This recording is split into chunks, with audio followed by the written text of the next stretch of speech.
Hello and welcome to Erwin's Megastore. Today we're going to be talking about this, the Klarstein Black Kamado Portable Barbecue. Portable charcoal barbecue. Let's get right into it. So as you can see, it has a dome shape. The reason for the dome shape is so that the heat goes throughout the entire barbecue. So if you're barbecuing some meat up, it cooks the outside and keeps the inside nice and juicy. It also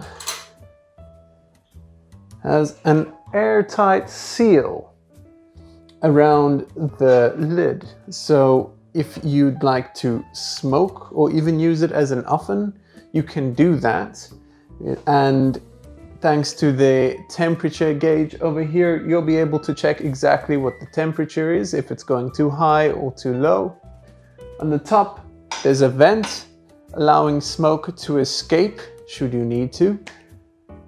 On the sides of the barbecue are surfaces for whatever you want. Drinks, beers, meat, all that stuff. Right there. The bottom can come off as well. That's where you would take out the ash and the coal, so on.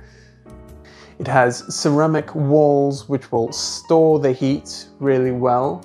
Let's look at what it looks like inside. Comes with the grill itself and then another top level grill if you want to keep your stuff warm. And the middle comes out such. And there's a ton of space for coal, wood, and everything that you're going to be using to barbecue your food. Now it is a barbecue that uses charcoal, as I mentioned, so it's not gas. You don't need electricity or gas for this, it's just coal. And there you have it, the Klarstein Kamado Black Charcoal Barbecue. Enjoy!